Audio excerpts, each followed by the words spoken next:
I'll introduce our speakers in just a moment, but I'll say a few words about this panel first.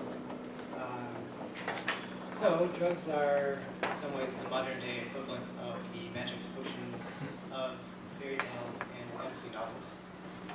They have the power to change the way we think and feel and behave, to alter our very consciousness. So it's no surprise that many of us have strong opinions about how they should be used and regulated. The way we go about pursuing our opinions about these practices is pretty contradictory. The way that we decide which drugs we should promote and celebrate and which ones to condemn and prohibit is not clear-cut. Many people have strong motivations and influences to decide what we think about these issues, motivating them to tell narratives that influence us one way or the other. And the way that the present law is formulated is not the way it has been in the past, and not the way that it could be in the future, and it is constantly subject to revision and change. Right now is by no means absolutely correct, and there are numbers of different viewpoints that are vying for credibility and attention. So the subject of today's discussion will be between the drug war and illicit drugs and the illicit drugs, which we are in the habit of prescribing widely to children and adults in America. So just how these issues relate to each other and overlap and conflict, I'll leave it to our panelists and the discussion ahead to illuminate. So I will now introduce our speakers.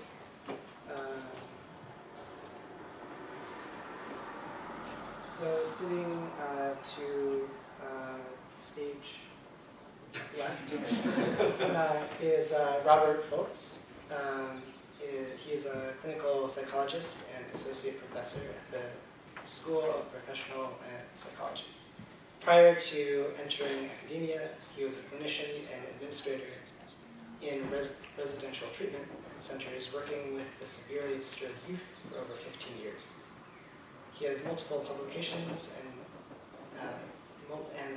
on the use and misuse of psychotropics in youth, and is coordinating the adolescent subjective experience of treatment study, examining youth's perspective on what works and what doesn't in multidisciplinary residential care.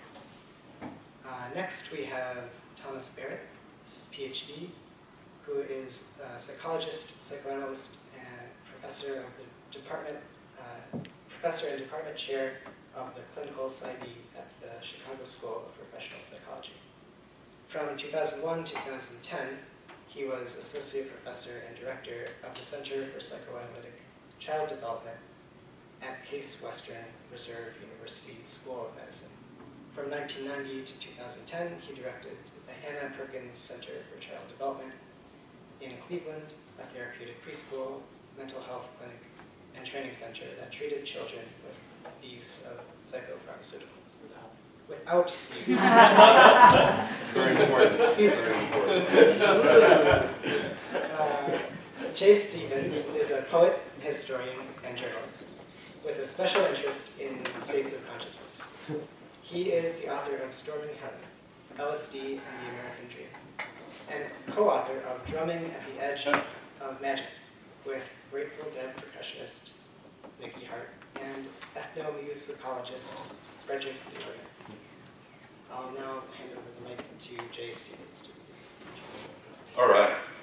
I'm not going to speak, for the drug war, for exactly, illicit drugs, but I'm going to try to give some context. I think of the sort of subject here as the prescribed and the proscribed, and that sort of sums it up.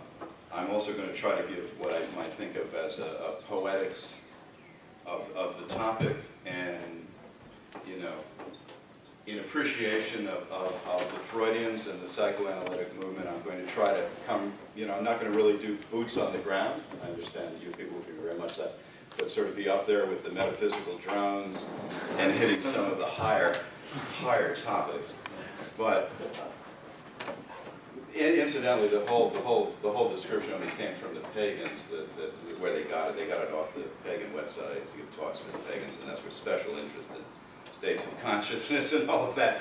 That's in the Wikipedia page, and it's an interesting thing that you can't change, even though you're the subject of a Wikipedia page, you can't change it. It's an extraordinary process to move in and sort of add any caveats you may want to what appears there, and it's defeated me. Many attempts early on, so I've just given up in an attempt to change the wiki thing. I'd like to start with a poetic moment, an epiphany that I think sort of sums up what we're going to be talking about here, and to me it's any school nurse's office at 8 o'clock in the morning, I think, where if you stand and you look down the hallway, the hall is lined with anti-drug posters about what those substances will do to you. And there's usually a line of kids waiting to receive their drugs from the nurse, their SSIs, their, you know, whatever they're on, the Ritalin, the Adderall, the Oxys. And that to me is the prescribed and the proscribed. Years ago, after Storming Heaven came out, a woman contacted me from Rhode Island, and she was looking for someone to help her with. She'd collected a lot of data, and her thesis was that many of in case of most creative boys, so she was looking at 8, 9, 10-year-olds, in the schools that she was seeing, were being drugged into a type of docility, if she will, because they wouldn't sit in their seats. They were exhibiting the wrong sort of attention for the society. And she said something that always stayed with me. She said, why is it wrong for the Soviet Union to give a poet Thorazine so he cannot create his antisocial images, but it's okay? And then, of course, our psychiatric and psychological associations back 20 years ago were horrified by this and saying, what an appalling practice. And she said, why is it okay for us to be doing this with these kids? Isn't there a similarity here? Let me now go back, having given you that poetic moment, let me go back to the start of the drug war. Because there is an actual, I'm essentially one of the hats I wear as a historian, there is an actual moment in the Nixon White House where a sort of moral opprobrium that actually goes back to the beginning of the 20th century, you know, with the opiates and the Chinese, and then marijuana and the Mexicans, and you know, if you ever look at some of the, reefer madness is a good example of the sort of Harry Anslinger 1930s anti-drug thing, but there was a moment in history, so we're talking about late 1969, Richard Nixon is in the White House, when all these forces sort of come together, and we have the launching of what we now think of as the war on drugs, or as some people said, the war on some drugs. So it's 1969, Nixon is in the late 1969, Nixon is in the White House, so we're talking September. You know, you have a vigorous anti-war movement. SDS coming out of 1968 is exploding. You have Charles Manson has just killed, you know, the Sharon Tate family, so that is in the headlines.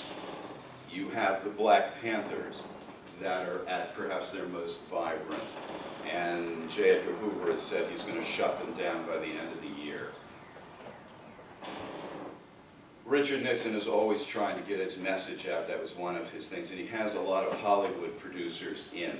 You know, they've been brought into the White House. G. Gordon Liddy, who's going to show up as a Watergate burglar, is, you know, in the room.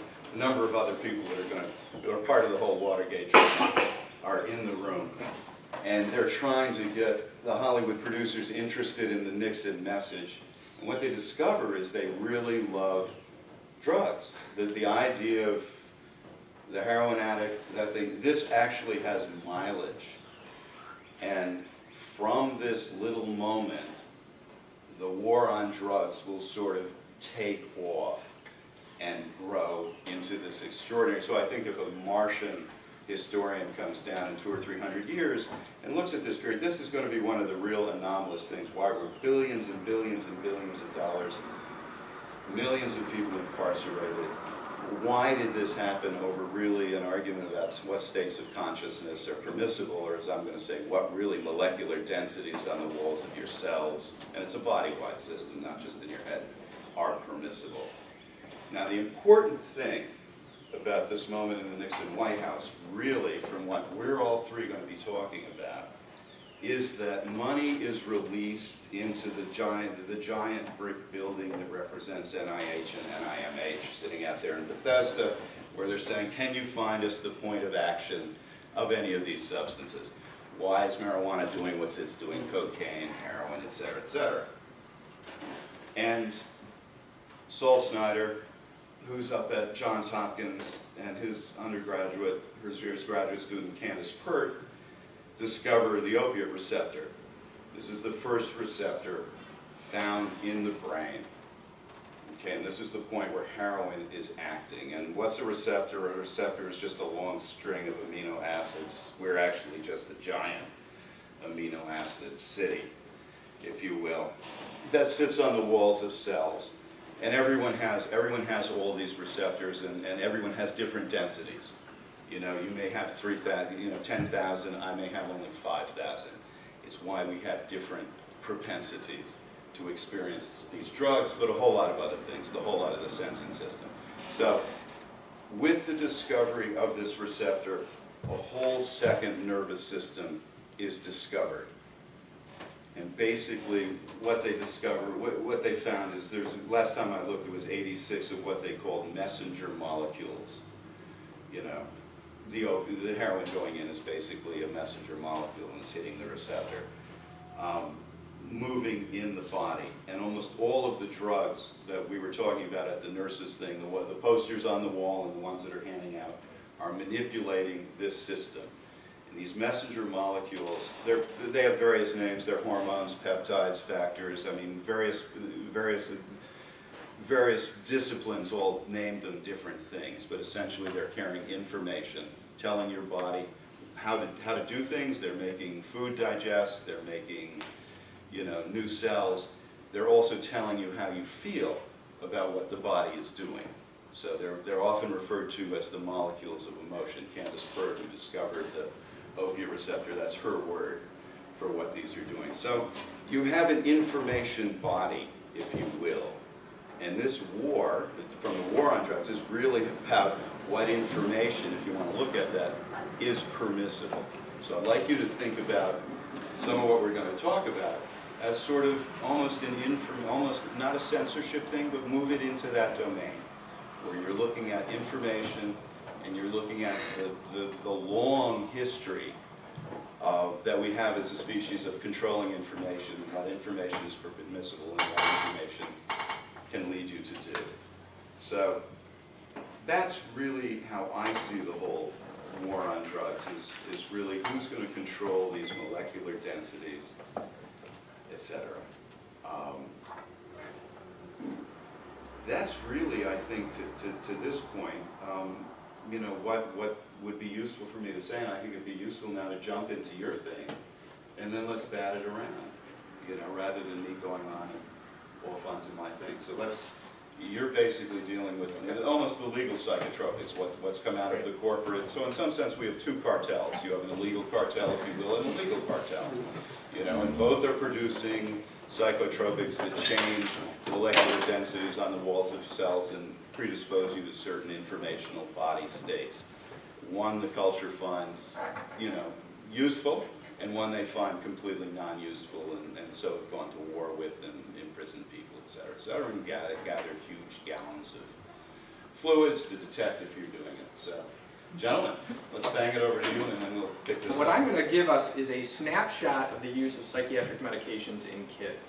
Part of where my interest, as was mentioned, I spent a lot of years working in residential treatment centers, and those kids have really been bounced through the systems. They've been in and out of psychiatric hospitals, usually through the foster care system as well, and then the treatment of last resort is residential treatment, where they're given kind of the shotgun approach of multidisciplinary care. They receive everything all at once, which isn't really a great use of resources, but that's what they do. And in my work, and I should say prior to getting into residential treatment, I spent a good number of years working on inpatient settings with adults, primarily those diagnosed with schizophrenia. So I did that about 5 years and then went into residential treatment. So my dissertation was on the experience of being medicated in schizophrenia. So I interviewed 45 adults diagnosed with schizophrenia on what that experience was. And that I've kind of parlayed into the current research I'm doing, interviewing adolescents in residential care about their experience of treatment. A component of that is with the medication piece. So if we hit the next one, I just saw these the last couple of days. With the next couple, I've got all these kind of on a staggered thing. So this headline: a 3-year-old prescribed 6 psychotropic drugs while in care, in CPS care.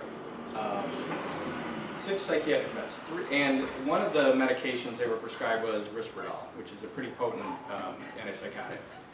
And these numbers just came out, but the CDC is really confirming numbers that we've had for about 8 years. I think there was a 2005 study indicating that 20% of America's youth qualify for a psychiatric disturbance right now. And the way the statistics go, at least before the new DSM-5 came out, which I guess was just yesterday or this week, whatever, that 50% of us would have a diagnosable psychiatric condition at some point in our lives. So let's assume it's that half of the room since I'm over here, but regardless, I mean, it's become part of our culture now, right? And obviously we're spending a tremendous amount of money on that care.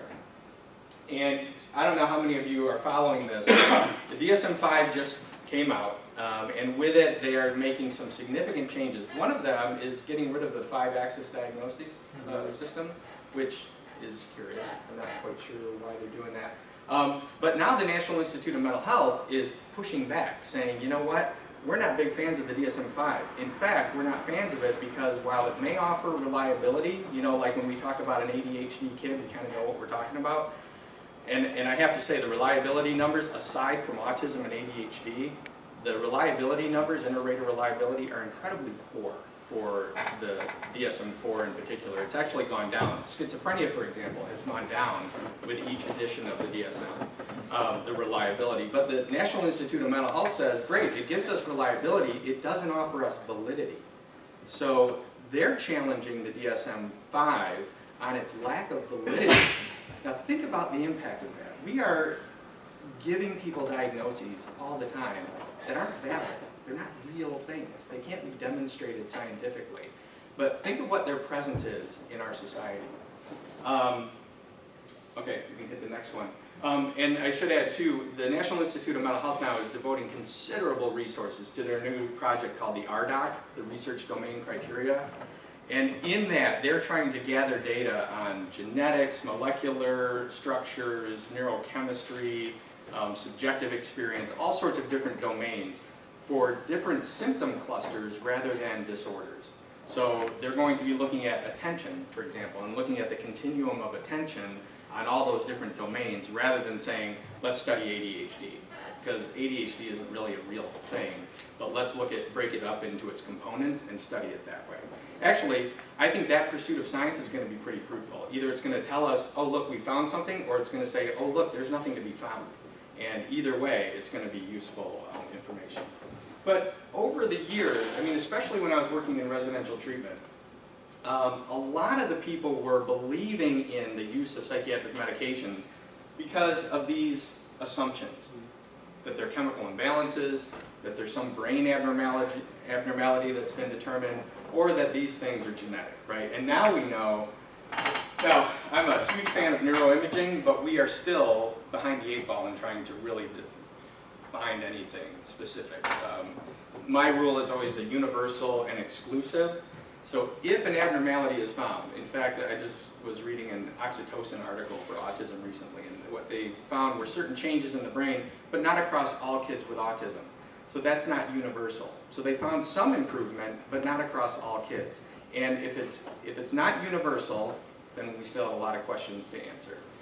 And if it's not exclusive, if that change is not unique to that condition, like frontal lobe problems, depression, ADHD, schizophrenia, they all have bipolar disorder, the frontal lobe is implicated in all of these things. Slightly different regions, but regardless of the literature you're reading, frontal lobe is indicated. But that's not exclusive. Now we're just chasing, something that could apply to all these different diagnoses. But we just generally make the assumptions about these general things. We're giving medications because they correct something, and we'd like to believe that they correct something that we've already found to be out of balance or abnormal, right? That would be a nice general conclusion to make, but it is without scientific basis. So, this is something I like to ask people as well.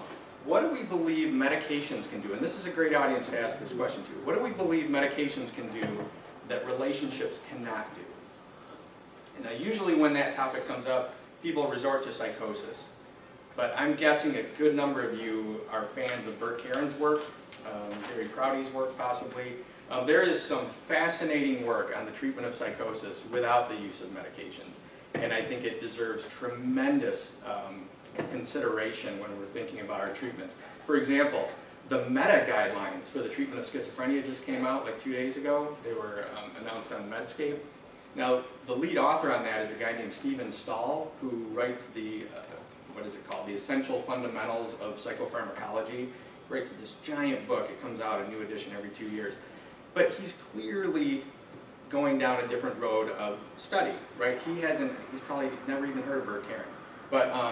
But we need to really consider this when we are in practice, when we are working with people struggling that come to us in distress. We need to be asking ourselves that question, because when we hit the dead end of what we feel like we're capable of doing, that's when we shift into, well, maybe their depression is just so refractory, they're going to need ECT or an SSRI or whatever the intervention is. But that may be a limitation of ours, not of theirs. So I always like to challenge people with that question. So here are some current trends. I'm going to hit these quickly just to be mindful of time. But there is no doubt that we are using increasingly large amounts of medication on younger and younger kids. That top bullet point is very concerning. In that 8-year span of time, the use of antipsychotics in 2 to 5-year-olds doubled. Now, 2 to 5-year-olds on an antipsychotic really pushes the bounds of what I would consider rational treatment.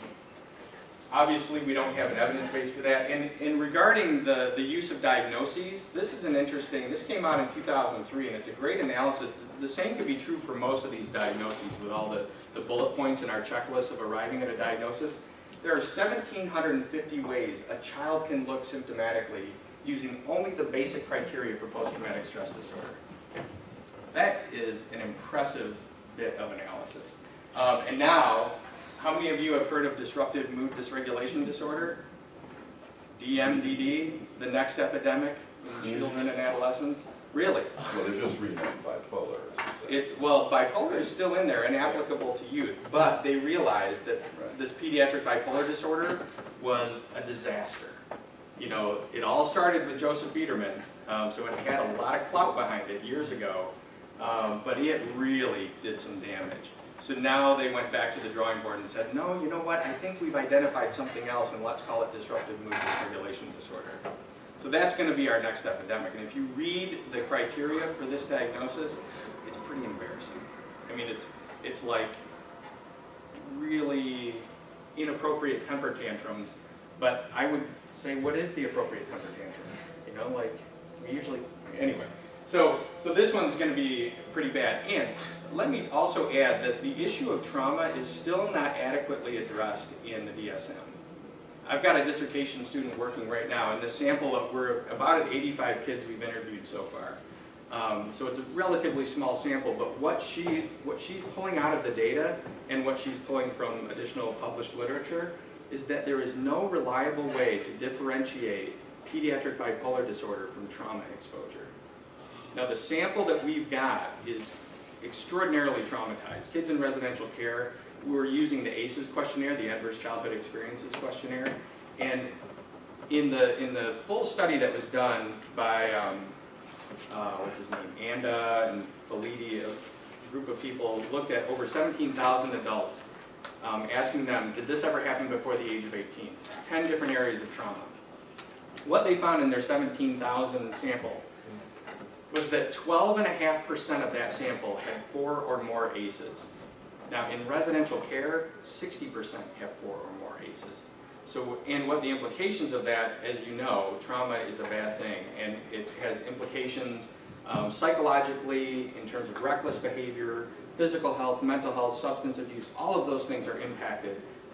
Life expectancy, all of it's impacted by exposure to trauma.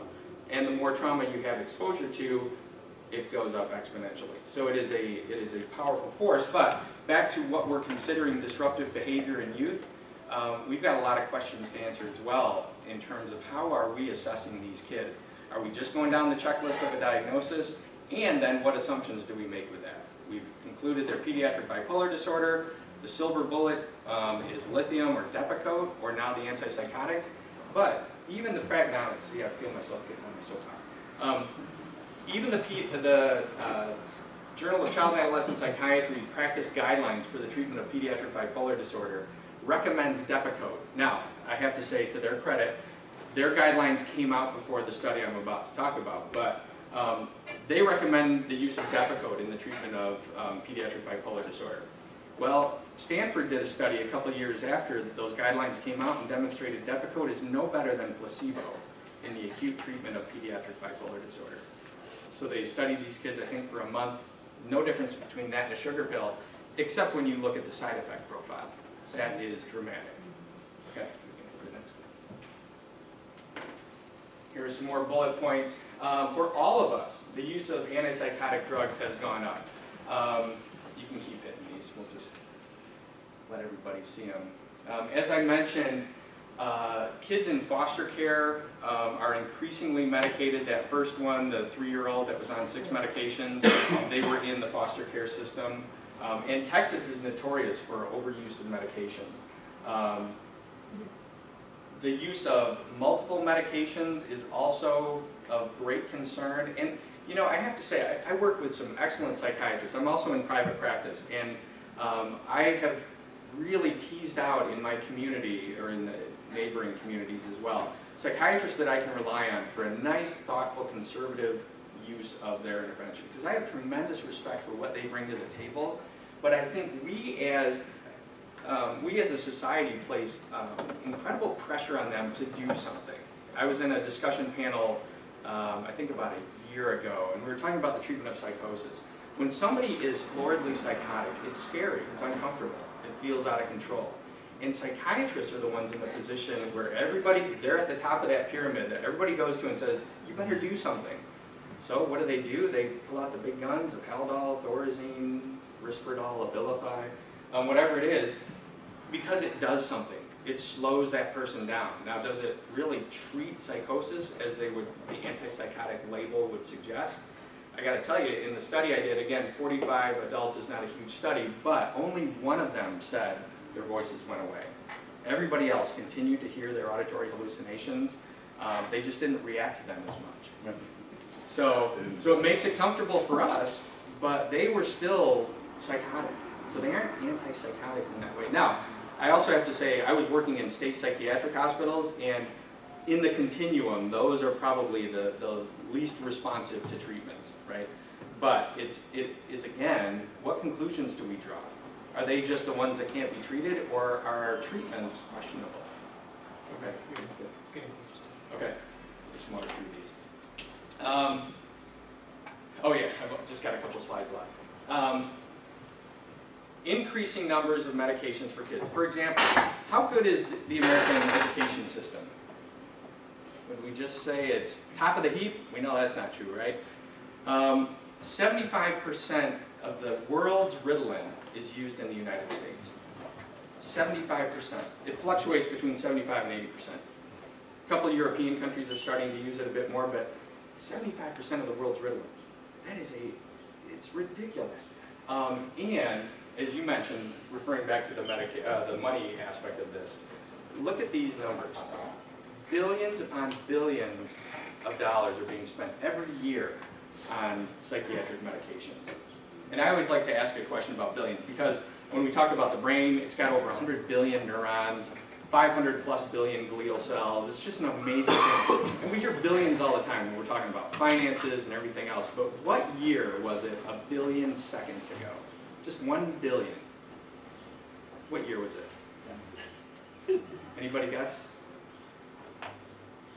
32 years ago. And they're ticking off, and that's just a billion seconds. Right? A billion hours, the year was like 8. That was the year. Okay, you can hit the next one. So here, this is just total prescriptions of different antipsychotics, and I pulled this out. So this green line in the middle, that's Abilify, and you can see it's making steady progress. And the one up at the top is Seroquel. Both of these are very popular medications, right? And the red one, well, this bright red one is Latuda. It's relatively new. Risperdal came out of nowhere and started making its impression. So then if you go to the next slide. So I'll jump in here for a second. Sure, absolutely. I just want to point out here, if you go to the illicit ones, ecstasy, Adam and Eve, you know, the names that the things you get, the new psychotropics with Giordani, Vega, Saphiris, you know. To me, there's a poetic congruence between how the legal cartel and the illegal cartel are coming up with their new psychotropics. Anyway, so it's a crack set. Yeah, absolutely. So here's the money devoted to advertising for these. Abilify and Seroquel make up, what, 2/3 of it? And they're the biggest. You saw the Abilify line progressively getting higher, and Seroquel's leading the pack. Now, call me a skeptic, but we could say that's not the result of effective science, it's the result of good marketing, right? Now, on the next slide, yeah, on the next slide, okay, so now keep it right there. You can hit the next one, but not the following one. Okay. So if we were investing our money, what's a good rate of return on a mutual fund? Would we hope for 10%? Now the market's a little better, so now maybe a few years ago we would hope for 6%, but if we're investing in a mutual fund, 10% we'd be like, okay, we're hanging in there. This ratio, you can hit the next one, is every dollar they invest, they get $27 back. Now that's good investment, right? And then the next one is a little spinning dollar sign. So I think there's tremendous influence that we can't ignore in the use of these medications. Now, as you can tell, I'm pretty skeptical of the use of medications, and I work with people all the time that would say, my kid wouldn't have made it through college without their Ritalin, I wouldn't have made it through my depression without my Prozac, and I believe those cases are out there, but they are not representative of the large-scale studies. For example, the MTA study on Ritalin really showed that all treatments end up at the same spot. All of them. It's in the TAD study, treatment of adolescent depression study, you get your biggest bang for the buck in the first few months with combined treatment, psychotherapy and medications. That diminishes after a few months. Everybody ends up at the same spot. So we have to really step back and I'll end on this, the impact of these in children and adolescents is virtually unknown neurologically. There are situations called upregulation and downregulation. A medication like Ritalin dramatically increases the availability of dopamine and norepinephrine in the brain. But the brain adapts to that. It downregulates because it's getting saturated with these neurochemicals. The brain says, wait, we're getting way too much of this, and it allocates resources elsewhere. But then when somebody goes off it, now they've actually got physiological changes as a result of medication exposure. The same is true across the board. That's where they found the increased receptor density in schizophrenia. They only found it in patients that were exposed to medications. This was years ago because the medications block a transmission of several neurotransmitters, so the brain started sending more receptors over there to get as much as they could. They thought, oh, we found the holy grail of schizophrenia, increased receptor density, and it proved not to be true. It was iatrogenic. It was caused by the treatment. So that sets the context, and then we can go a whole bunch of other directions. And just to kind of pick up where Bob was leaving off with the point about, we all know somebody who fared well on medication. And I think it's that person or a few patients that people have had that convinces us that it must all be correct. But in what I'm going to show you and talk with you about, I want to ask the question, is the social cost worth what we're seeing in those individual cases? So the first thing I'm going to talk about, and the slide will be up in a minute, is I want to go back to something that Jay was saying. I kind of want to think about, why do people want to feel differently? And I guess both from the standpoint of whether we're talking about illicit drugs or the so-called licit drugs, are we fleeing into these because there's some social reason or individual reason that we have? We know that as a society, and especially as from the standpoint of the impact of psychiatry on our society, what we've begun to do is I would say, pathologize affects.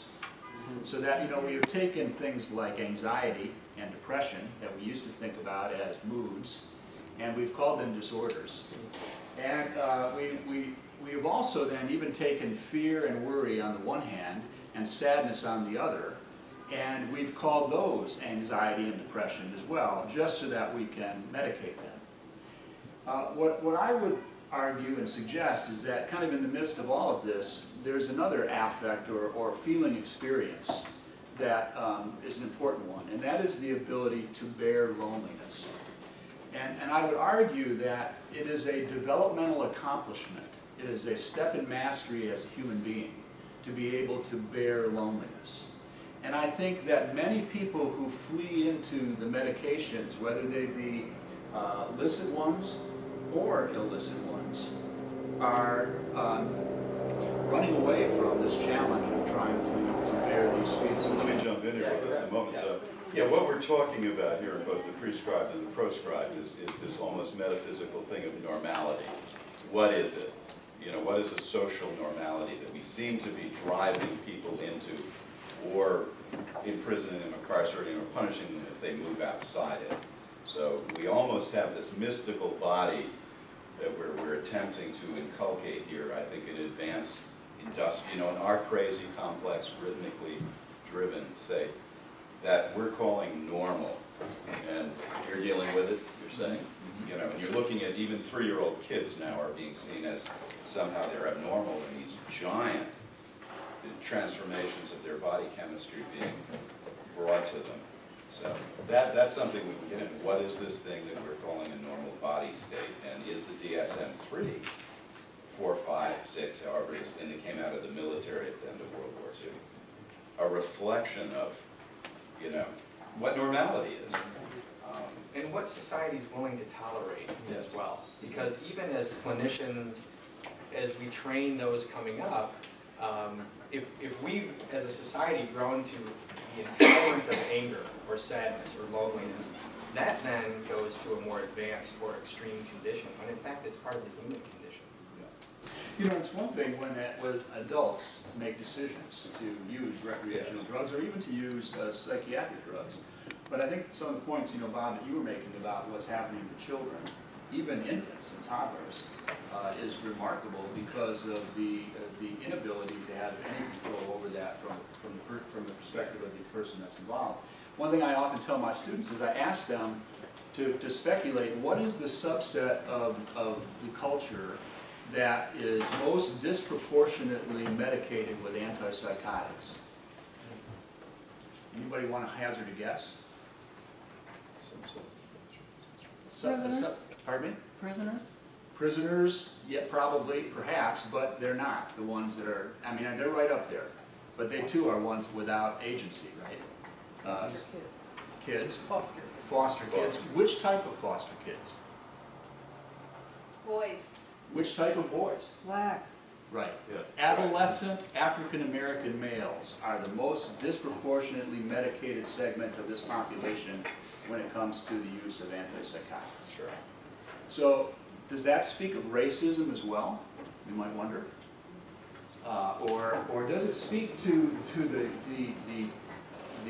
drivenness that we have to do something to people that make us feel uncomfortable. You know, it's the same thing that I would argue we do with people who are psychotic. We do things to them because we are made anxious and we are made uncomfortable by the manifestations of their psychosis. You know, because of this wish not to feel uncomfortable, we seek out quick fixes. And I would suggest that what we seek is quick, but it's really not a fix. The research increasingly demonstrates that really nothing is fixed, and in fact matters are made much worse.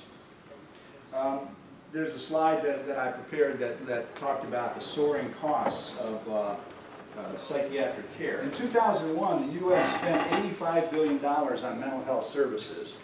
In 2008, the U.S. spent $170 billion. And in 2015, it's expected that we'll spend $280 billion. So going back to the numbers of billions, it's pretty remarkable. And public Medicaid and Medicare covers the cost of about 60% of those expenses. And these figures do not include costs of SSDI and SSDI disability programs. Lifetime costs for caring for one 18-year-old who goes on disability for mental illness can be expected to exceed $2 million. So that's per 18-year-old. Over a 20-year span, starting when Prozac came on the market in 1987, the number of people on government disability due to mental illness, just due to mental illness, went from 1.25 million to more than 4 million. There has been a 35-fold increase in the number of children disabled by mental illness who receive federal disability payments, rising from 16,200, just 16,200 in 1987, to 561,569 in 2007. So you can probably see my little graph here. This is kind of to show you the exponential leaping forward that's going on. So this is 1955. People on disabled mentally ill people in the United States. This is 1987, when it went from 213 people per thousand to 543 per thousand. In 2007, it was 1,315 per 100,000. But you can just see it's an exponential increase. Now, this spans the period of time during which we have been using psychotropic medication. So if that is so effective and things are getting so much better for those individual patients that we all know, why is this also happening to such large segments of our population? The whole question that Bob brought up about chemical imbalances, that's been touted with regard to depression, with regard to schizophrenia, and with really all others. And I won't repeat it, but simply every study that looks at things long term finds there's no evidence of chemical imbalances or any proof that there is something organic in the brain that's causing these things to happen. In the interest of time, I'll just skip over some of that. I want to talk about a reality concealed by manipulated data. So although psychiatric medications may be effective over the short term, the reality is that they increase the likelihood that a person will become chronically ill over the long term. And I'll show you just one study that talks about this. This was the Xanax study that was published in 1988. The blue line in my graph is Xanax, and the red line is placebo. So at baseline, when these people with anxiety, panic attacks and anxiety disturbances began to take the drug and the placebo, the rate of impact was at 6.2 per, well, I can't remember what the total number was. I forgot to put that on. But the point is that as you went through the first weeks of the program, the first 9 weeks, both groups really got better. You can see that the Xanax-treated group and the placebo-treated group both got better. But then they gradually took the patients off Xanax and off the placebo over the next 5 weeks of the study, from 9 weeks to 14 weeks. As the patients were taken off, those on Xanax got worse again, significantly, while those who had been on placebo, stayed about the same level of feeling better. What this really demonstrates is that there was an effect, an iatrogenic effect of having taken the drug, and it did cause the brain to begin to want more of what had been suppressed through the use of the drug. Now, it's interesting to know that in the study that was published about this by the company that was the maker of Xanax, they only talked about this first part of the study. And they did that to demonstrate the effectiveness of Xanax, and that's why Xanax then became as popular as it was. This is just one study. You can really look at many that had this same type of experience. The last thing I want to close with is just a few words about the military, because I think this is another interesting subset of the population that is impacted by psychotropic medications. On March 17, 2010, the Navy Times published an article that was titled "Medicating the Military." It found that 1 in 6 service members at that time were on some form of psychiatric drug. So 1 in 6 members of the military. And many troops were taking more than one kind, mixing several pills in daily cocktails. For example, an antidepressant with an antipsychotic to prevent nightmares, plus an anti-epileptic to reduce headaches. The article continued to point out records obtained from the Defense Logistics Agency, which showed that $1.1 billion was spent on common psychiatric and pain medications by the military between 2001 and 2009. This represented a 76% increase in the use of psychiatric drugs over those 8 years, a 200% increase in the use of antipsychotics during those 8 years, and a 170% increase of anti-anxiety drugs and sedatives during those 8 years. Antidepressants only increased by 40% during that time. But let's think for a minute about what is the collateral damage of this happening. The Army's suicide rate increased more than 150%, from 9 soldiers per 1,000 in 2001 to 23 per 1,000 in 2009.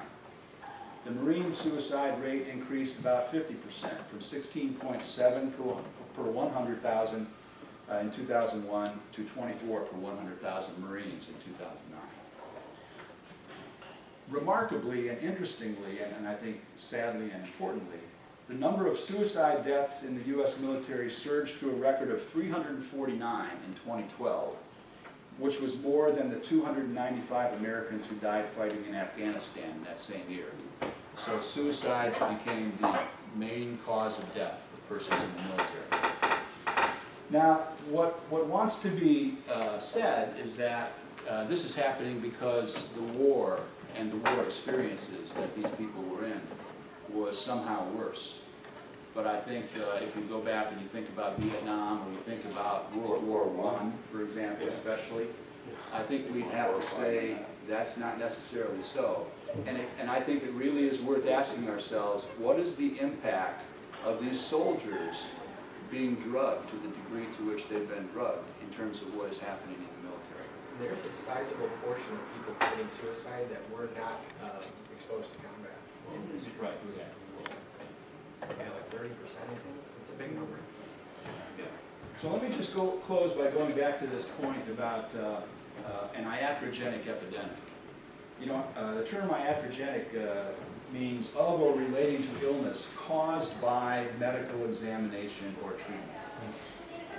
And I think we're trying to make the case that we have an iatrogenic epidemic on our hands. It is a common belief that psychiatric medications have led to a revolutionary advance in the treatment of mental disorders. But I would like to suggest that we're going to have an epidemic of, in fact, I want to quote from Dr. Joseph Teratolo, who is the board chairperson of the International Center for the Study of Psychiatry and Psychology. He said, quote, "We are going to have an epidemic of young adults with yet to be determined neurological problems due to the long-term use of psychotropic drugs. An epidemic is technically defined as 1% of the population being impacted. But he points out that he believes that it will affect far more than 1%.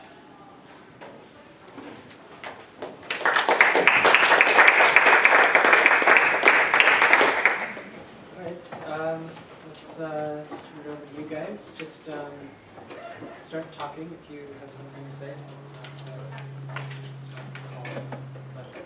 So, Scott. Sure, I guess I just want to raise a very general question that exists with the conference as a whole, which is about psychoanalysis.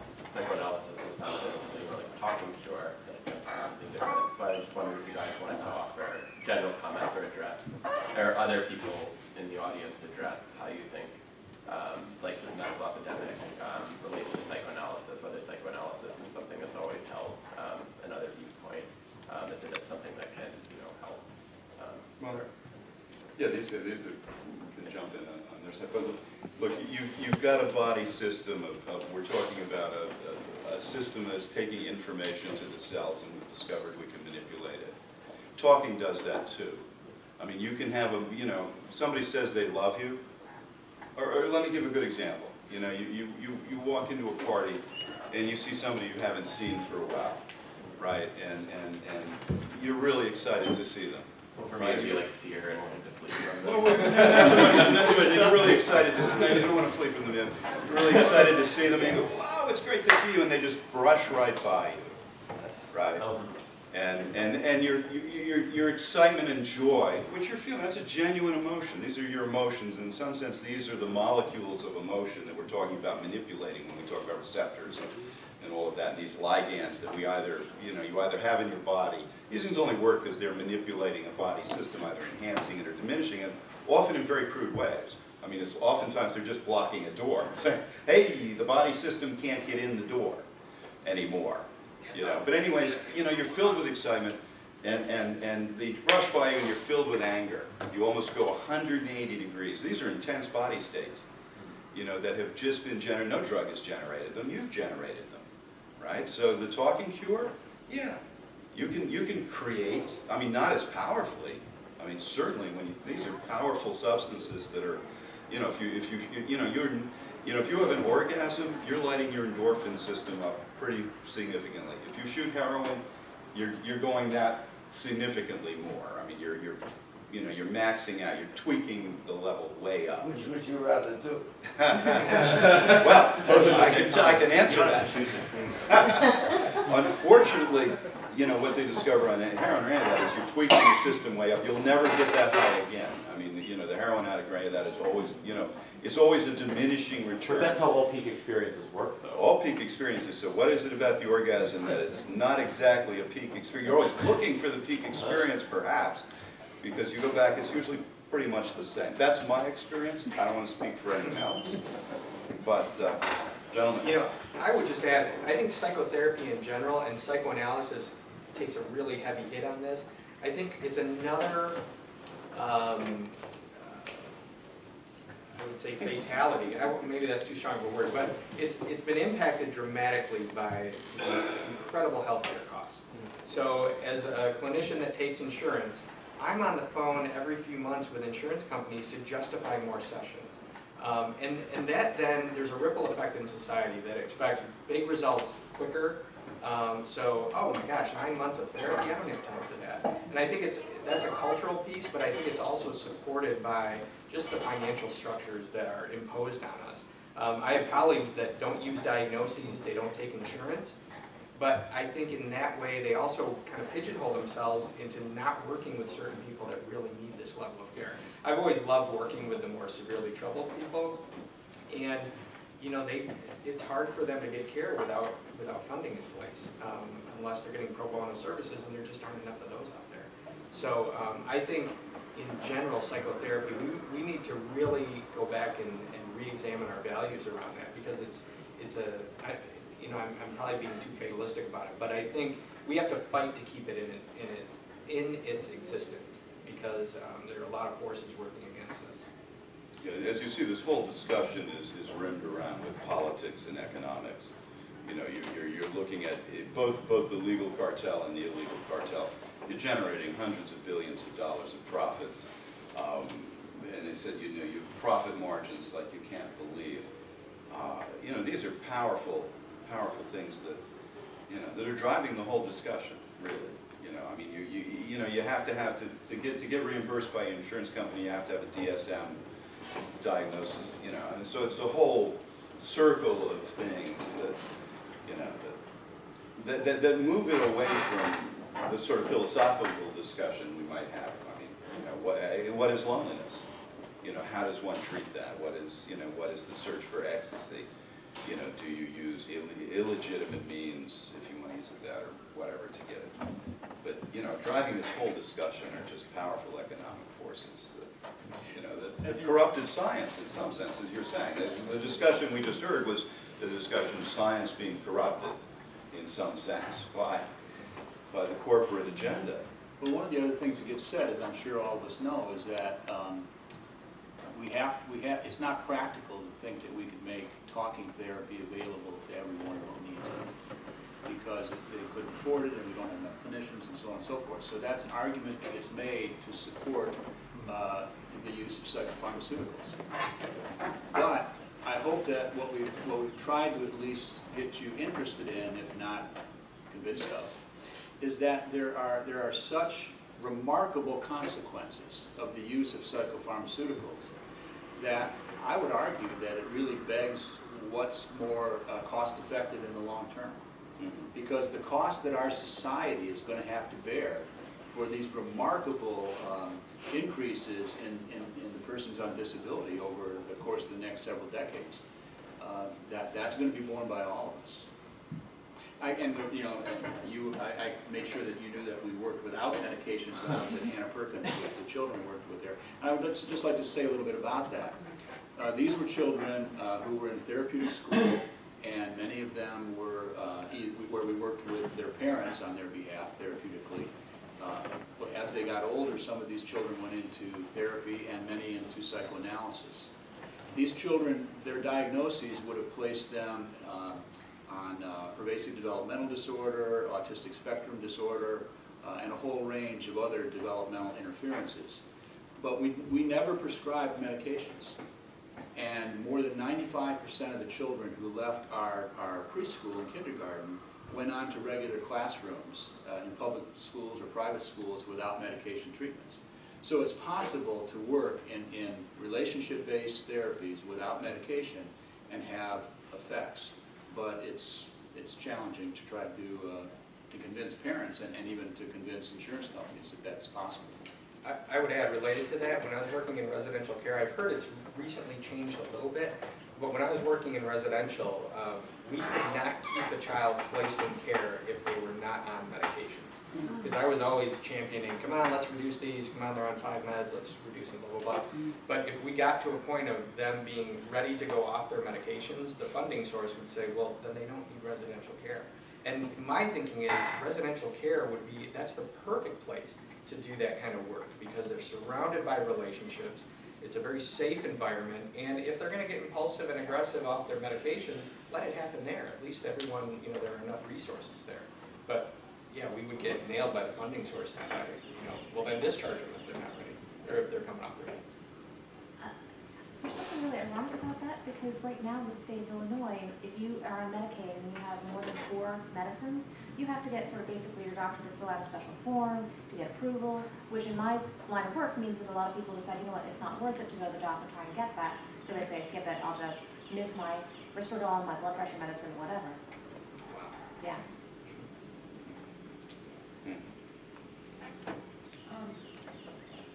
It seems to me that feeling better via medication and feeling better via psychoanalysis or psychotherapy are very, very different kinds of experiences. And the experience of psychotherapy is an experience of getting to know oneself or coming to understand oneself.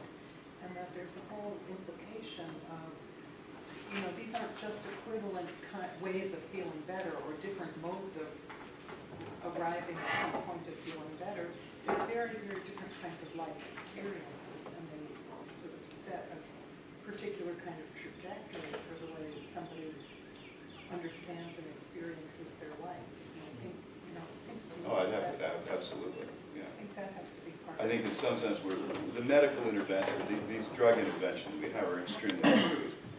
As I say, it's like just, you know, as opposed to the psychoanalysis, which is pretty, you know, it's a pretty sophisticated, you know, in some sense. You know, I can't think of a good analogy to what I would call the drug.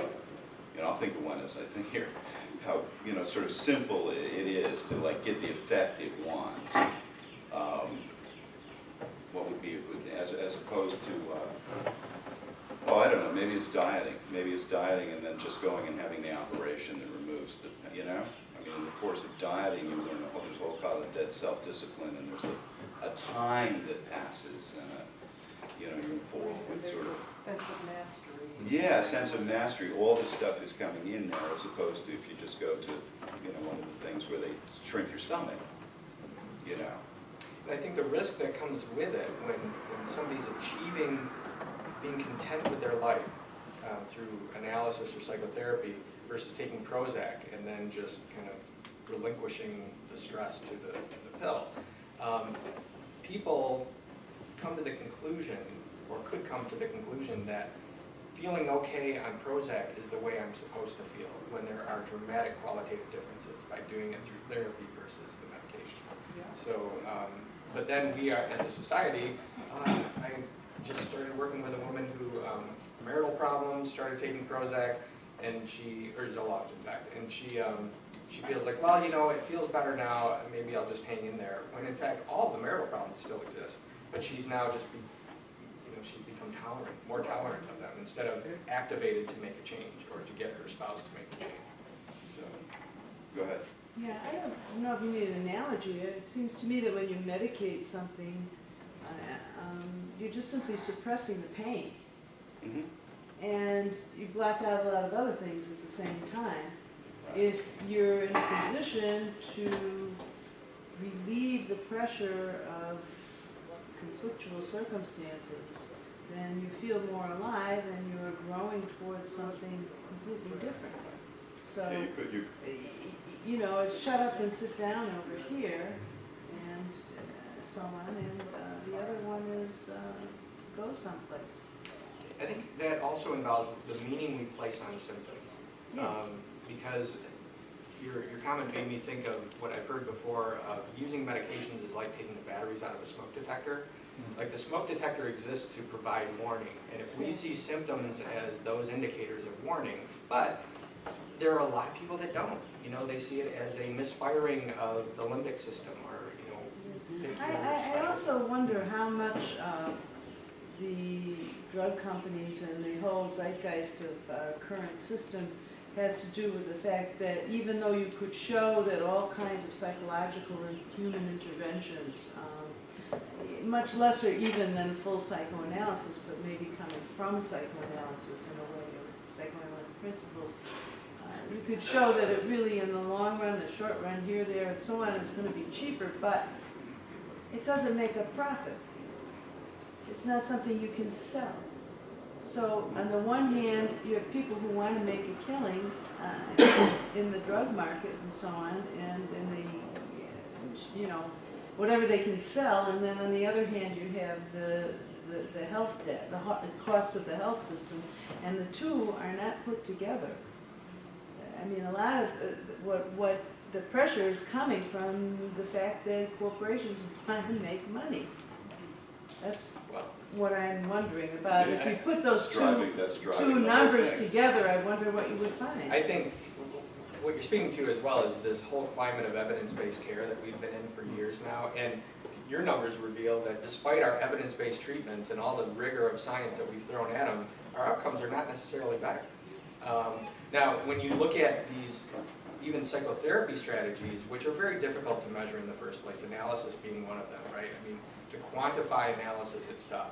But like the people that are real geniuses at marketing their approach, like the DBT, Marshall Linehan DBT approach, there are studies out there that demonstrate DBT doesn't get any better or worse results than standard psychiatric care for borderline personality disorder. What's DBT? Dialectical behavioral therapy. It's like CBT. Well, it's modified, it's got all sorts of components thrown into it. But there is a whole industry of DBT out there. I mean, there's certification courses. I mean, it is like the treatment of choice for borderline personality. But when you compare them against standard psychiatric care, outcomes are basically the same, but it's been marketed really well. But the evidence just is not there to really. What does it mean, outcome? Everybody says that outcome. Over what period of time? And who's measuring it? And Yes, with well, what criteria? Right. Well, I that's, don't know it, outcome. What does that mean, outcome? Person's no longer a pain in the neck? well, I mean, what? it depends on who's measuring and who you're asking. That's the project I'm doing. We're going right to the teenagers in residential care saying, tell me what you think works and doesn't work. What do you think of therapy? What do you think of meds? What do you think of the milieu and the relationships you have here? Because nobody's ever asked them. And I think that's a pretty important outcome.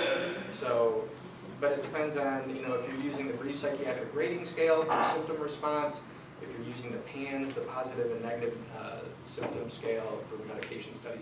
There are all sorts of different measures, but are they good? Is it better to just go ask the patient, like, do you feel better now? Would you keep taking this thing? You know? I think one thing that sometimes gets left out with the idea of like emphasizing corporate profits is the like dimension of social control and like of behavior especially. So it struck me when all you guys were talking that something happened at the same time as all this pharmacologicalization, which was the massive reduction in street crime. And it turns out that at the same time, you know, the start of this is also at the same time mass incarceration in American society. So I mean, I wanted to put this exactly. So before this mass incarceration happened, the 60s was like, it's sort of like difficult to explain, but one way to understand it is that that's the first period when like mass prosperity was available. It's like after, you know, like a lot of humans who sort of like didn't feel the need for wage labor, people experimenting in like, you know, with drugs, with different modes of living, and then you start to see in the 70s a very aggressive sort of like attack back on that.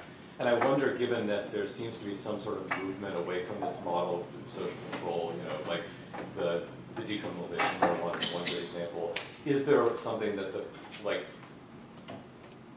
people within the medical community and mental health community, how do they, like, what's your perspective on, like, the criminalization of drugs, on, like should, like, in a democratic society, should I be able to walk into a pharmacy and buy Ritalin, take that Ritalin to the library, use the Ritalin to read, you know, a lot more than I could read otherwise. This is, for example, how Freud wrote Interpretation of Dreams, except it was cocaine about Ritalin.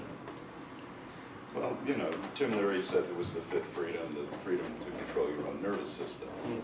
Okay, I mean, that's not a freedom we acknowledge here, but yeah, that's certainly been a philosophy out there. Do you have the right to control your own nervous system? We live in a culture that says absolutely not, you know, on both sides of this question. I mean, that seems to me obvious. We don't. You do not have the right to do that. The decriminalization of marijuana and the state things you see, that's, I mean, in some ways you could say the taking of illegal drugs represents an enormous social dissidence movement. Perhaps the biggest one we've had, because people keep doing it despite the federal laws. Certainly all the, you know, the feds are very clear on decriminalization. They're not going to support it. They're looking at what's happening in California, you know, and really, and closing down much of the dispensaries. I mean, there's certainly a pushback against what's happened, powerfully on the Fed level. The states, of course, are going along. So what will happen down the road with this state-federal confrontation is going to be very interesting. Well, also what happens to the millions of people who are, like, there's 2.2 million people who are incarcerated right now. Of those, I would say at least 50% in some relation That's the number, 50%. to the criminalization of drugs. So it's a million human beings, right? Yeah, about 50% have been in there since the 80s. That's pretty much a solid number. Just as, you know, when they do the high school survey, about 12% of each graduating class is taking a psychedelic. Well, much of this stuff has remained remarkably stable, except these numbers. These numbers are going through the roof over here. And to go to your point, one thing that I'd like to just throw into the mix is, it's one thing when people, whether it's via civil disobedience or personal independence, they make the choice to use products because they want to use them. And we can even look at alcohol, which is legal. But, you know, if you've had a family member that was killed by a drunk driver, you have a different opinion about that kind of freedom, right? So it's when the freedom crosses over and has a negative impact. There's an interesting. But why not blame that on cars? Like, why does the drug part of it get blamed and not like the car society? It's like a Well, weird. okay, we could make that, we could make that point, except, I think we could also agree that someone who's not impaired by alcohol might have a better chance of using that dangerous vehicle than someone else. There's an attempt by a woman named Elaine Pringle to follow what's happened to all of the mass killings, what's been behind the various mass killings. And I came across a podcast of hers the other day where she was reflecting upon the aftermath of what happened in Newtown. And she had, within a few days after the tragedy there, she was getting email messages from people around the country who had heard reports that the uncle of the young man that did the killing was saying that he had been, in the past, had been treated with antipsychotics and other psychotropic medications. So she went trying to find this news story, and within a few days of its having been released, though, it had been redacted. So that part of that message was no longer available for people to really find and discover. So the question that I think we would have to ask is there something so consequential about the use of these drugs that cause people to not have the ability to maintain the controls that we would hope that they could maintain? And what happens when those people are children to whom those drugs were given without any volition of theirs being involved in the process? And so I think, to go back to your questions, I would just ask us to put those factors into the mix. There's, just to try to connect a few dots, go back to the issue of social control to start. It was J. Edgar Hoover who first all sorts of illicit drugs into Watts in the 60s to undergo the Black Panther. Can't hear you. There was a great fear about what might happen to the Black Panther, and it exploded. Then there's Gary Webb's work on the CIA drug connection. That the CIA needs the drugs in order to prop up its reason for being. Now, we fast forward to the relationship recent studies have shown a relationship between suicide rates and economic inequalities. In Greece and Italy, suicide rates have gone up since the austerity programs have been implemented. In Iceland and Germany, where they're slowing down the austerity movements, social services, budget cuts to a minimum in terms of the harm that they bring on the population, the suicide rates and other alcoholism and other social indicators of distress. Can't hear you. Other social indicators of distress are not as severe. I think one of the things we have to consider is that in the larger cultural context, when you see the economic inequality in this country booming, levels of economic inequality, not just the rich getting richer, but everybody else going down. That the median income of a family of four now is about $50,000, whereas 20 years ago it was about $70,000. So it's getting worse across the population. We see indicators of high obesity rates going up to a third of the population, less sleep. In other words, you can see all the matter of social indicators that put stress on people, and in fact result in the United States being at the low end of healthcare outcomes of all the industrialized countries in the world. Not just because of the healthcare system, but because of these other social factors. So in a certain sense, what I like to think of in terms of connecting the dots is that we see an economic system that is oppressing people to such a degree. The drugs become a sort of palliative or some effort to forestall wider, more revolutionary, more efforts toward social protest and change. And it's almost like we were going back to the Black Panthers, we're going to start a revolutionary kind of spirit with the drugs, except we do it on a mass level, psychiatric. Huge amounts of drugs being dumped on people, which keeps them down on the farm in some sense. Well, sure, absolutely. I mean, oppression. What was a more political subject than, the Prozac and the huge anti-depression thing. What do you say? The country's depressed. I mean, or look at simply the sales of painkillers. You say, what are we living in late industrial modernity? A great deal of pain. You know, I mean, clearly the body's in enormous amounts of pain. Just look at how many painkillers we're taking. You know, and So, one piece of that big picture is this new field of epigenetics that's been emerging.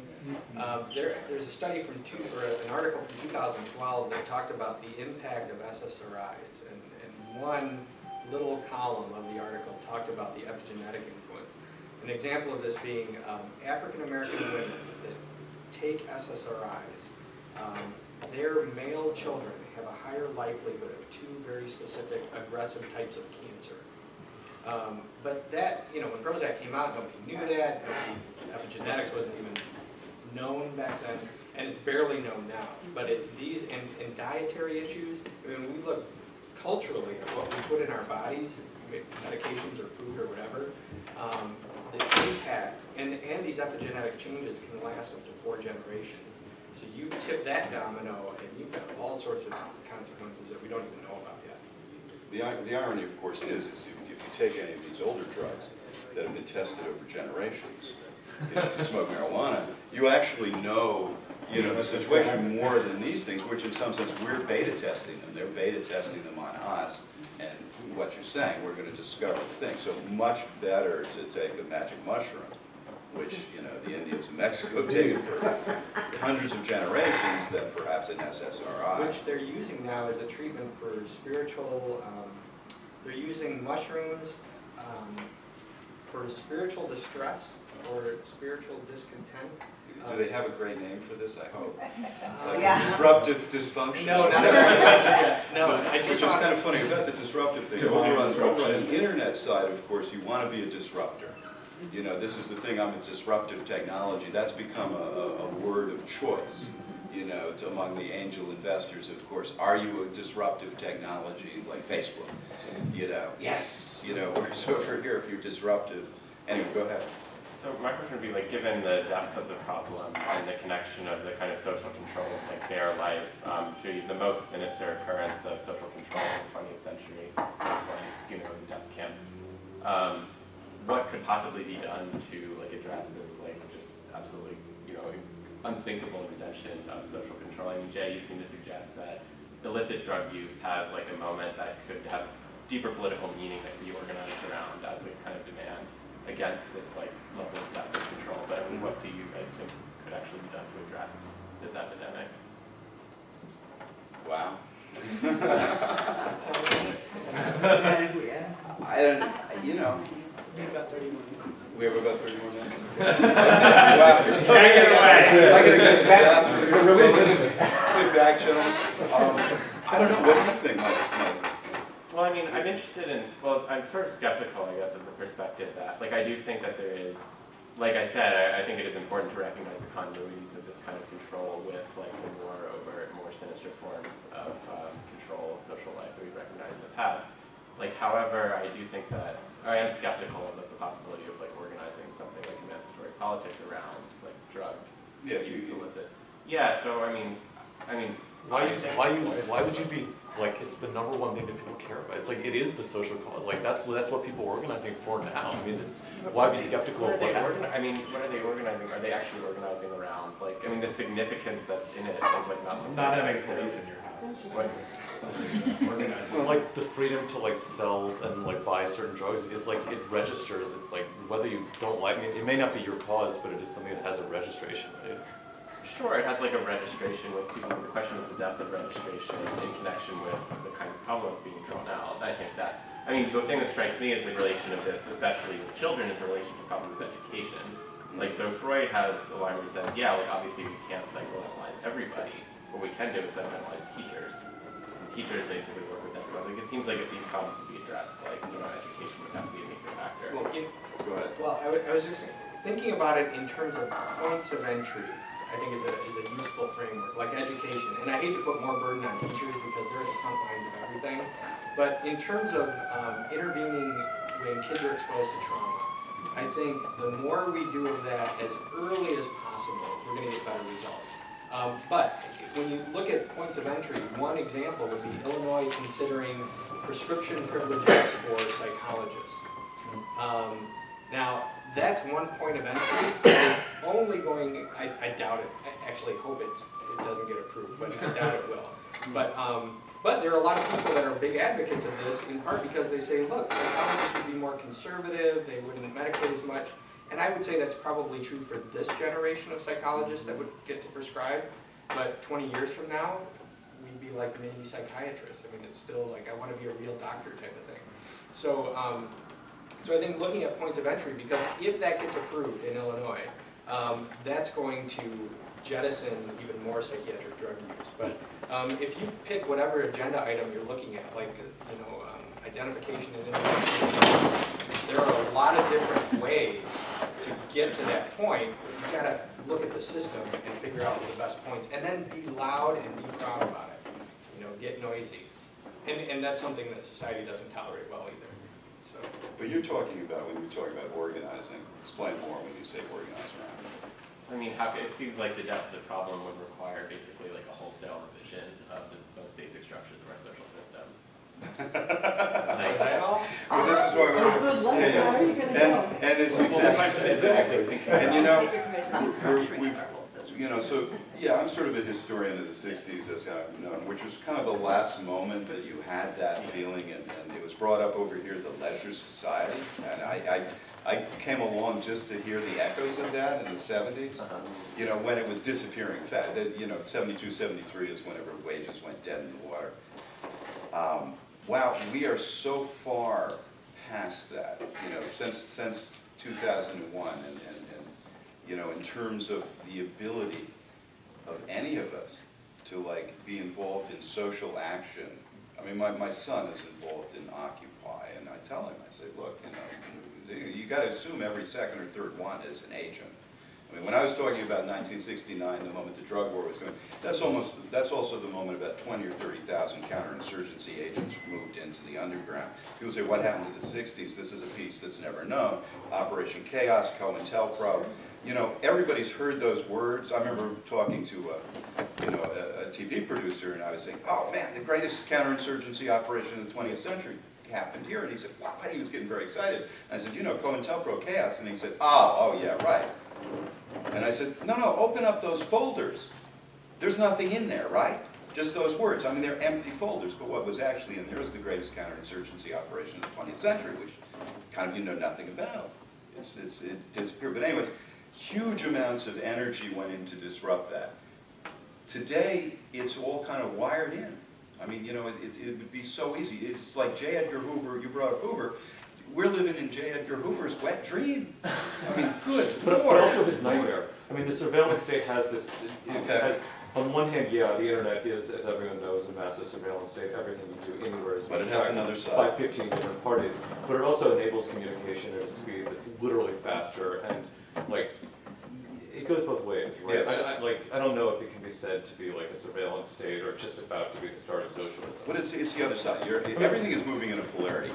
We were talking about the body.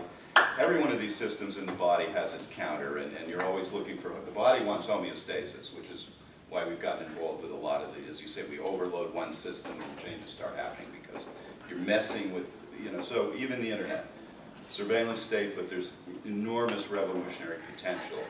As they discovered in Africa, as regime, nasty political regimes are discovering all the time. There can be this little, almost like a fire. And oddly enough, Nixon goes to Hoover's house. It's famous. He never went out. He always never went out. But once he goes to Hoover's house, and Hoover tells him about the 60s. He gives him this fire analogy, sort of. He says, this is like a moment. It just spurts out of control. And the internet has brought great capacity for that to happen, but also enormous energies and giant bureaucracies and with billion-dollar budgets are there to make sure it doesn't.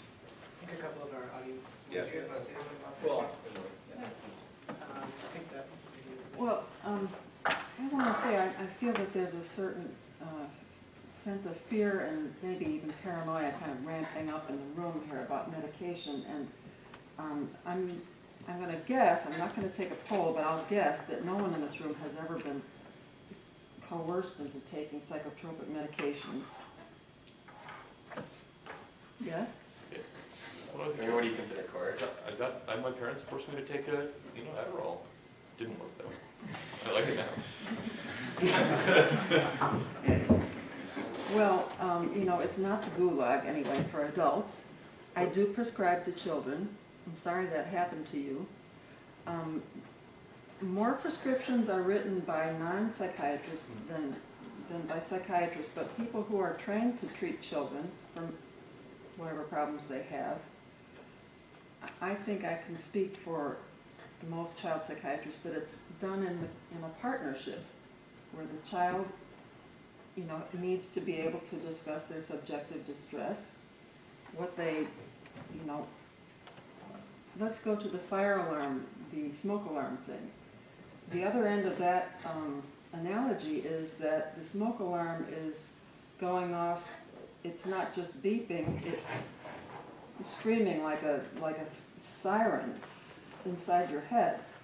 Now that, under those circumstances, it's pretty hard to participate in reflection. And if you can have some kind of way of calming, whether it's by relaxation therapy or meditation or, a calming presence of somebody or a medication, then you might be able to use your brain a little bit to consider your past and your present and what you can do to regulate yourself and control your circumstances and move forward. So, I always in working with children and asking them, like you said, or one of you said,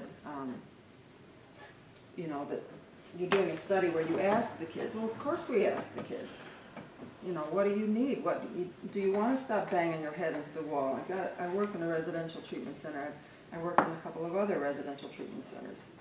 And the one where I am now is for kids who are under 11 and who have failed a whole series of foster placements, and some of them have been hospitalized for 6 months at a stretch because they're either self-injuring or they're aggressive toward others or they kill animals or they,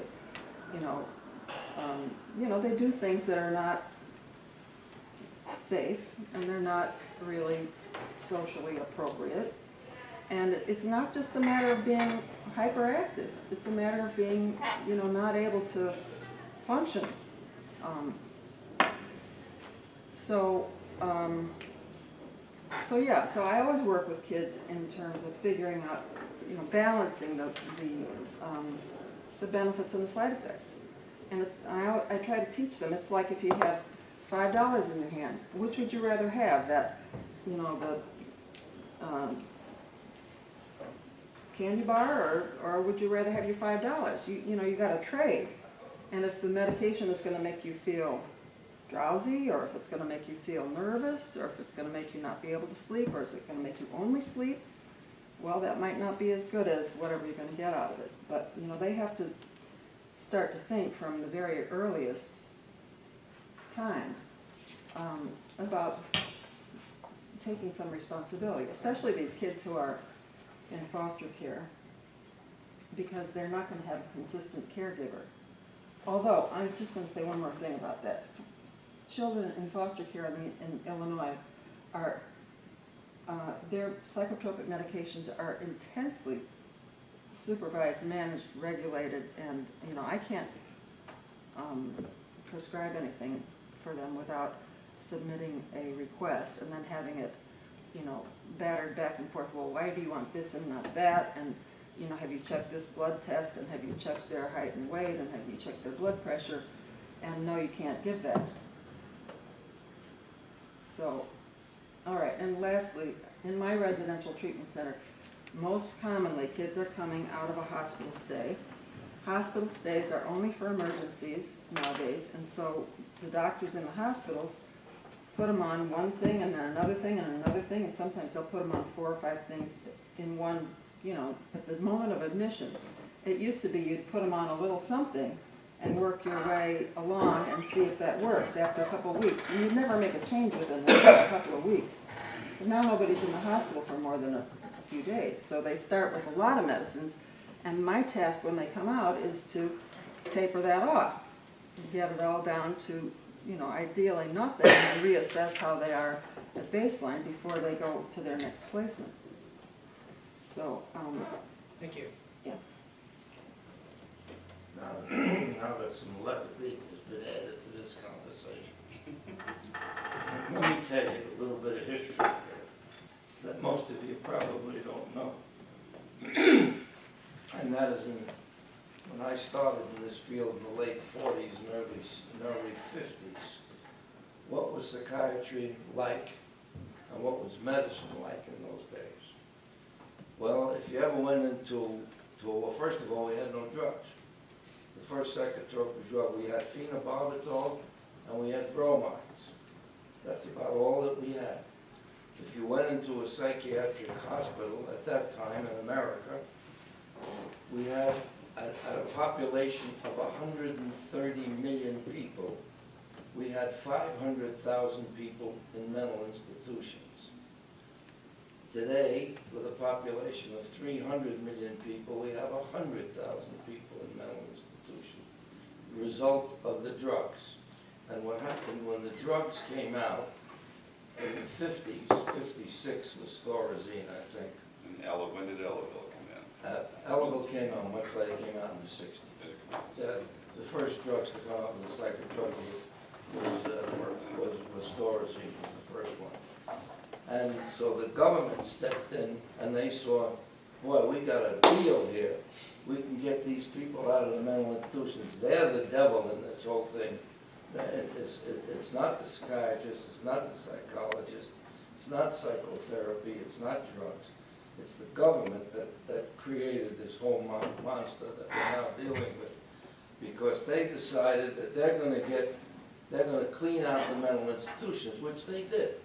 But they made a big promise. The promise was that we were going to have community psychiatry, and that we were going to have clinics located in every community, which were going to be staffed by psychiatrists, by psychologists, by social workers, by therapists of all sorts. They never funded it, and they funded it partially. So what happened? We created a class of people that we now call the homeless in this country. Instead of putting them in the hospital, they're in two places. They're in the prisons and they're on the street. So that's one aspect of what's behind all this talk that you're doing here about the horrors of medication. The second thing that we have, how did we treat them then? Let me tell you, we used to put them in hot tubs with canvases over them. The only thing they had to show was their head. We used to give them fine showers. We used to get in and have them give them fine showers. We couldn't control them. I can walk into a ward, the snake pit will give you some idea if you saw that movie. Walk into a ward that stunk because, especially the women's ward, because they not only had menstrual blood and their feces all over in nude wards, but the men only had the feces, so the women's ward spent worse. It was horrible then. Yeah, what did we have? In 1936, they came out with electric shock. In the 50s, they got insulin shock, they called it. It was insulin therapy. This is all before all these drugs came out. And in the military, which I was in the military as a psychiatrist too, we had nothing there either. I used to run a ward with men getting insulin treatment or getting shocked and nothing else to do. Is that better than what we got today or worse? I don't know if you will. What was, I mean, we just saw a huge amount of death. I would really like to respond. Go ahead. And first of all, I want to say that I am grateful that the two of you that identified as psychiatrists in the room have shared things, and I think as Bob said, and I want to assert, I have a lot of respect for my psychiatric colleagues. But I would like to say a few things by way of response. First, if I can begin with what you shared. Thorazine came in 1955, and by the early 1960s, there was the move, especially beginning with the Kennedy administration and moving on then in the Johnson administration, there was a determined effort to create community mental health centers, not just community psychiatric centers, but community mental Yeah, health centers. community mental health, that's what they call it. And there is a belief, and I think it's a misperception, that Thorazine and other psychotropic meds is what allowed for the emptying out of the asylums. What really caused the emptying out of the asylums is that Medicaid and Medicare stopped funding them. And what they did do was they did begin to fund community mental health centers. Well, that started to fall apart though as you know, we got past the Johnson administration and we got too heavily into the Vietnam War and all the other, and there were priorities. But I think it's a misperception to think that it was psychopharmaceuticals that allowed for the emptying out. I didn't mean to imply that it was the psychotropic. It was the political situation, maybe more so than the psychotropic drug gave them the excuse to get it out. But what I would like to say, Because it quieted, it cleared, it stopped these filthy wars that we used to go. It did, and those conditions were awful, and there were things that were Were you tried. ever in any of those wards? I worked in them for many years early in my career. Yes, In what year? beginning in the mid-1970s. So They were there. it was already changed by then. I know, but, changed. yeah. You know, they weren't like they were in the 50s. But what I want to say is that, yes, and I said this before, we've always done sadistic things to people who caused us to feel helpless. And I think you would agree that those were not successful things that were being done then. All we're trying to say today is that psychopharmaceuticals are not always the answer. And to go back to the point about who's prescribing them, I would very much agree that depending upon the study you review, upwards of 70% of all psychopharmaceuticals are not being prescribed by psychiatrists. So to go back to the idea of what we can do to make a difference, what if our psychiatric colleagues were to say, psychopharmaceuticals should not be prescribed generally by physicians. They should be only prescribed by those who are specially trained in the evaluation of psychiatric disorders and their treatment. That might be something that would make a difference in terms of changing things societally and at a broader level. And also think about what happens with regard to advertising. There are only 2 countries in the world that allow advertising of psychopharmaceuticals: the United States and New Zealand. And maybe that's why 75% of the Ritalin is getting used in this country. You know, it wasn't that many years ago that cigarettes and alcohol were advertised on television. Decisions were made that it was influencing young people to go in directions that was taking advantage of their culpability. Well, what if we start thinking that way about pharmaceuticals, and especially psychopharmaceuticals? I would not call that social engineering as much as I would say it would be taking a power base away from those who are asserting an unhelpful and cruel thing on those who are not very prepared to make sense out of what they're hearing. Because I think you would agree the average psychiatrist has someone come into their office expecting to walk out with a script. Not kids. That's not No, true. not kids, but no. It's not true with adults, and that's all I say. Well, Because and I do mostly psychotherapy. Well, With very okay. with very little drugs. I use it when I have to, but to a minimum. I hate But I it. think you are in the minority. I am in the minority, but listen, I'm an old-time psychiatrist. Yeah. I was going to add. You represent, way back now. I was going to I'm a add. dinosaur. The psychiatric, go ahead. Well, both of you are here reflects your appreciation for the value of relationships in treatment, right? In contrast to that, when I was working in residential care, they have these people, if your agency serves DCFS wards, they have DCFS monitors that are representative of that system that can monitor their care. And we had these monitors timing the duration of psychiatric appointments at our facility, and this blew up. The average was between 5 and 7 minutes for an appointment for the severely troubled kid on 4 and 5 medications. Now, and these monitors just sat outside the office, click, click, when the kids would go in and out. And they documented it for an entire afternoon. 5 to 7 minutes was the typical duration. Now, and because of like being here and appreciating psychoanalysis and psychotherapy, I can guess that's not your practice, 5 to 7 minutes, because you can't access a subjective experience of anything in 5 to 7 minutes. But that being said, I think one of the things we need to really do is be critical consumers of information.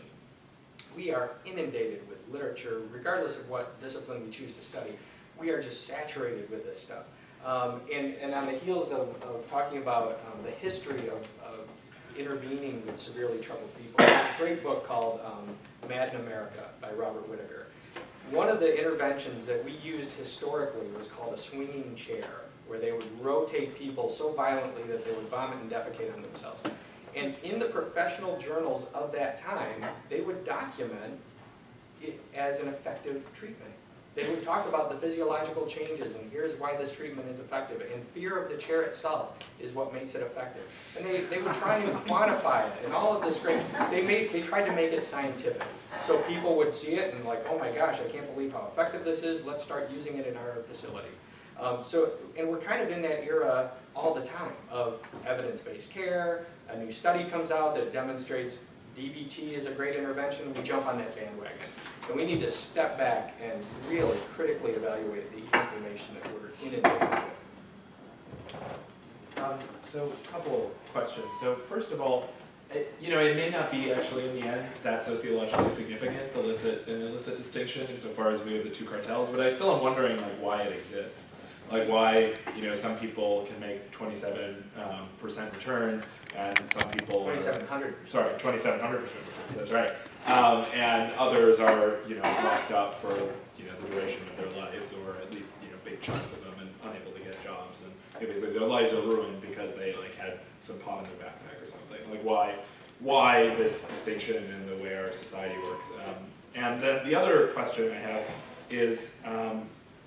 Regarding psychoanalysis in general and its place in the wider culture, I'm trying to sort of sort out cause-effect here. So part of what we're talking about is that the analytic model of thinking about therapy has really declined. And usually the way that story is told, sort of popular imagination is, well, Freud, he had these ideas, they were discredited. It's a band of, crazy unscientific thinking, yada, yada. It seems to me, to some degree, the story that you guys have been presenting here is like a clear sort of alternative story, which is just like that the state didn't want to pay for analysis, that the forces of production, there were much cheaper ways to get the effects of social control that once upon a time, analysis had to some degree been complicit in as a official institution within the state, and so they just chucked the official analysts and the critical analysts who never had much of a place in the first place, were chucked with them. Is that the story? Do you think that's the sort of cause of why analysis has been so profoundly, the shift in thinking about therapy has shifted so far from analysis that now, again, it's when I say, if I say I'm in analysis, or one of my students comes to me, she's like, I didn't know there were still people who did that. She's like, I took a class on Freud, and wow, there are still analysts. What do you know? Right? I mean, the culture has changed so much. Is this the cause? Well, I think one of the causes is the impact of biologic psychiatry. I think that has been so powerful and so far-reaching that it has impacted really all relationship-based modes of therapy, and analysis perhaps especially. But your question then was also really about, why are people, with marijuana in their backpack being sent to prison? And I think it goes back to that there are power bases, bases of power within our society that we have to be realistic about and determined to identify. And I think that's part of what we've been trying to do here. What's the relationship, how much of mental health service is relationship-based, and how much of it is biological-based? I'm not even sure how to measure it, but what's the breakdown?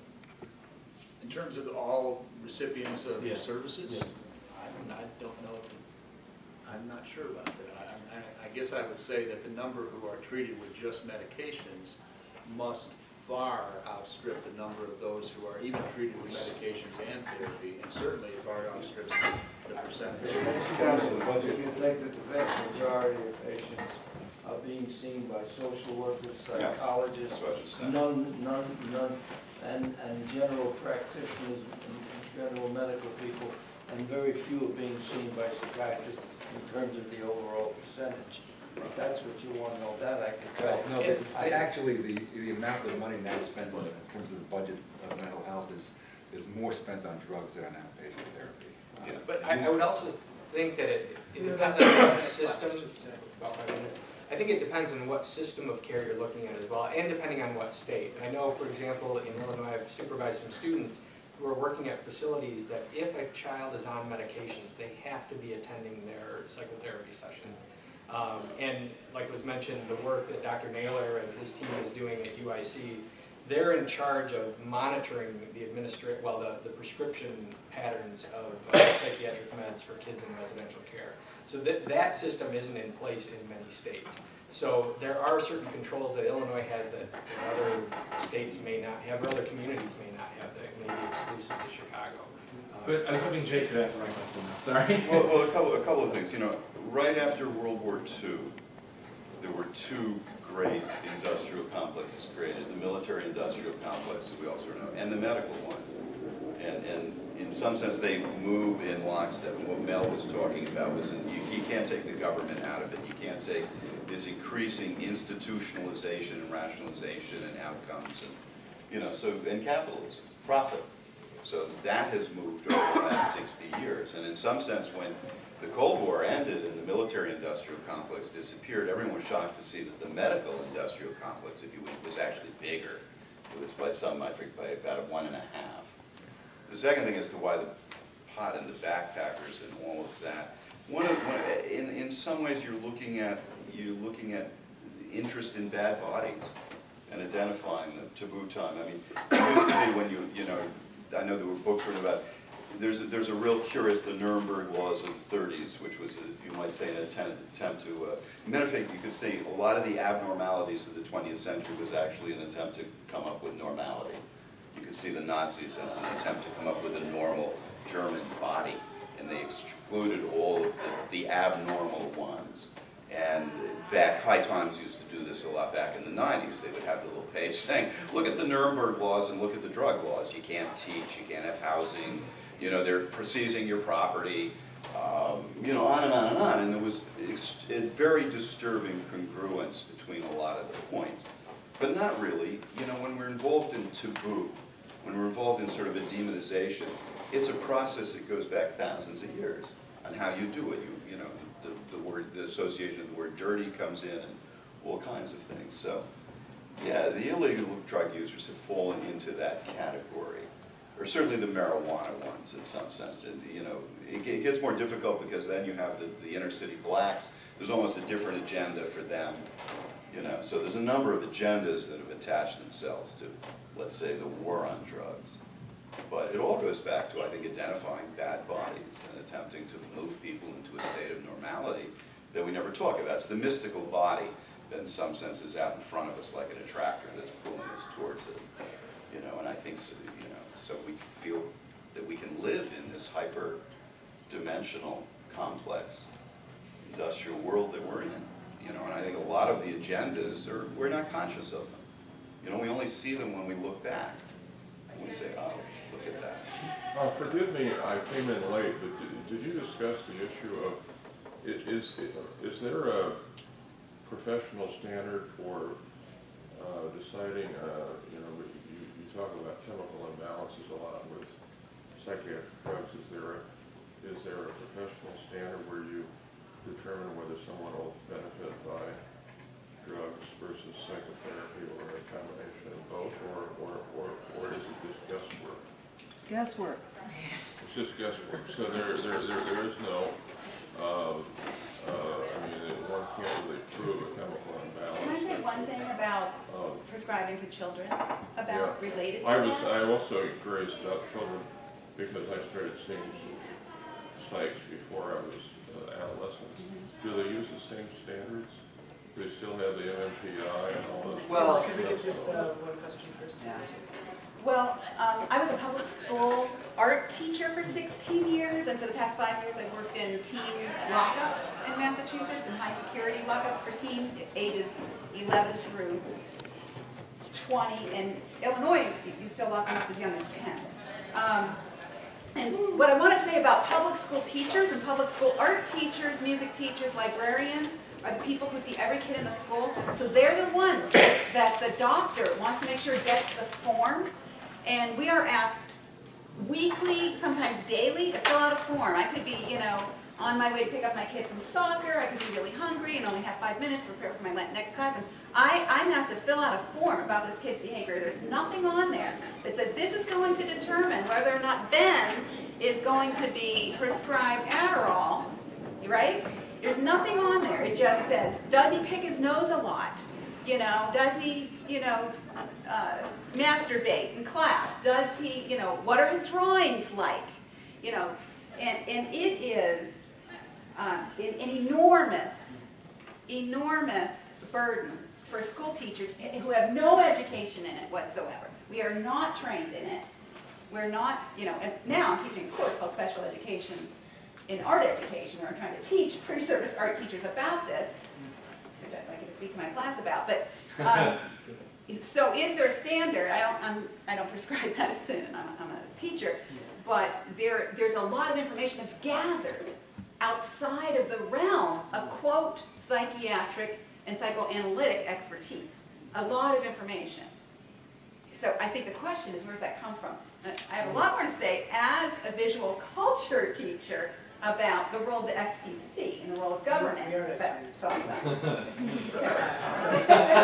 I would just add, in terms of the assessment and deriving any treatment intervention, it really becomes a house of cards. So a thorough assessment is required regardless of your discipline. And then you'll arrive at a diagnosis. But one of the things that we've been able to conclude about diagnosis is that they're pretty unreliable and they don't represent valid conditions. But then there are treatment guidelines. So if you arrive at a diagnosis, there are treatment guidelines for ADHD. And then you implement that based on what people consider the best science to be. Thank you. But those outcomes, the biggest scale studies that are done, are very weak in terms of the support for many different, not just psychiatric medications, but many different interventions in terms of long-term durable outcomes.